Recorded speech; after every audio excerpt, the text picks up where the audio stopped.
ఈరోజు పెనుగొండలో చూస్తే ఇప్పటికే కియా వచ్చింది, ఓవైపు గొల్లపల్లి రిజర్వేర్ ఉంది. ఇవన్నీ కూడా గత గవర్నమెంట్లో చేసిన డెవలప్మెంట్. దీన్ని ఏ రకంగా చూస్తున్నారు? ప్రజెంట్ ఎలాంటి సిచ్యువేషన్ పెనుగొండలో ఉందండి? సార్, చంద్రబాబు నాయుడు గారు విజనరీ లీడర్ చెప్పడానికి అదొక నిదర్శనం. కొరియాలో ఉండే కియాని రాయలసీమకు తెచ్చిన ఘనత చంద్రబాబు నాయుడు గారు. ఎందుకంటే ఇతర రాష్ట్రాలకి తరలిపోయే కియాని ఇక్కడ ఈ రాయలసీమ వెనకబడిన ప్రాంతం, వాటర్ సోర్స్ తక్కువ, ఇక్కడికి ఎంతో మంది ఉపాధి కలగాలి, లేకపోతే ముందు ఇక్కడి నుంచి నమ్ముతారు లేదా వేలాది మంది వలసపోయేవారు పనుల కోసం తెలంగాణకు, కర్ణాటకకు, మెడ్రాస్కి. ఈ కియా ఇంటర్నేషనల్ రావడం వల్ల ఎన్ని మందికి ఎంత డైరెక్ట్గా ఇండైరెక్ట్గా లక్షల కుటుంబాలకు ఉపాధి పొంది చేస్తారు. అది సంపద, అది విజనరీ లీడర్. ఒక పక్క ఆంధ్రప్రదేశ్కి సంపద సృష్టించారు, ఒక పక్క ఉపాధి చూపించారు చంద్రబాబు నాయుడు గారు. ఇదే జగన్మోహన్ రెడ్డి గారు మేము భూములకు అక్విజేషన్ చేస్తున్నప్పుడు కియా దగ్గరకు వచ్చి జగన్మోహన్ రెడ్డి గారు చెప్పారు, ఇక్కడ కియా రాదు, ఏం రాదు, నారా లోకేష్ బాబు గారు తెలుగుదేశం లీడర్లు భూమి కబ్జా చేస్తున్నారు అని చెప్పారు. నేను ముఖ్యమంత్రి అయినాక ఈ భూములన్నీ తిరిగిస్తాను అన్నాడు. కియా ల్యాండ్ అక్విజిషన్ చేశాం, కియా ప్రజలకు అంకితం చేశాం, లక్షలాది మందికి ఉపాధి పండించాం.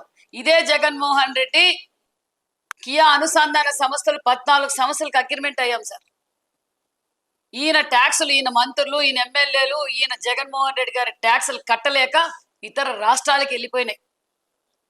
ఎందుకంటే ఈ రోజు కియా ఇంటర్నేషనల్ రావడం వల్ల ఒక పక్క సంపత్తో పాటు, సార్ నమ్ముతారో లేదో, ప్రతి గ్రామం నుంచి 50 నుంచి 100 మంది దాకా పోతున్నారు. ఇతర రాష్ట్రాల నుంచి ఇక్కడికి వచ్చారు. ఒక పక్క ఇతర జిల్లా మొత్తం. ఒకసారి మీరు కియా దగ్గర చూస్తే ఎలా ఉంటుందో మీకే అర్థమవుతుంది. టీ అమ్ముకునే వాళ్ళు కావచ్చు, పెట్రోల్ అమ్ముకునే వచ్చి కావచ్చు, ఇది సంపద సృష్టించడం అభివృద్ధి అంటే. ఒక పక్క గొల్లపల్లి రిజర్వాయర్ వల్ల ఈ రోజు ఇంకా మేము నీళ్లు తాగుతున్నాము, మంచి నీళ్లు తాగుతున్నాం, సాగునీరు కావచ్చు, త్రాగునీరు కావచ్చు. ఈ రోజు అంటే మా అపర భగీరథుడు మన చంద్రబాబు నాయుడు గారే అని చెప్పాలి. అహర్నిశలు కష్టపడి రాయలసీమకు నీళ్లు అవసరం, హెంద్రీ నీవా ప్రాజెక్టు పూర్తి చేయాలి, గొల్లపల్లి ప్రాజెక్టు పూర్తి చేయాలని అహర్నిశలు కష్టపడి ప్రజలకు అంకితం చేసిన నాయకుడు చంద్రబాబు నాయుడు గారు. ఇదే మేము జగన్మోహన్ రెడ్డి మీ ఇంటర్వ్యూలో నేను ఛాలెంజ్ చేస్తున్నాను సార్.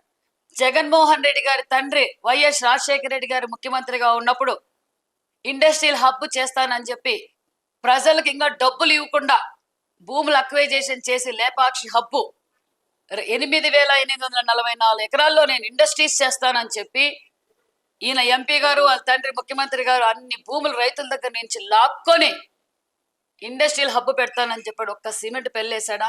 ఆ భూములు తీసుకొని పోయి లోన్లు తీసుకొని బ్యాంకుల్లో మార్టిగేజ్ చేసి వాళ్ళ వ్యాపారాలు డెవలప్ చేసుకున్న నాయకుడు జగన్మోహన్ రెడ్డి. ప్రజల సొమ్ము దోసుకునే నాయకుడు. ఆయన మా గురించి మాట్లాడడం ఏంటి సార్? ఆయనకు అభివృద్ధి చేయడం చేత కాదు.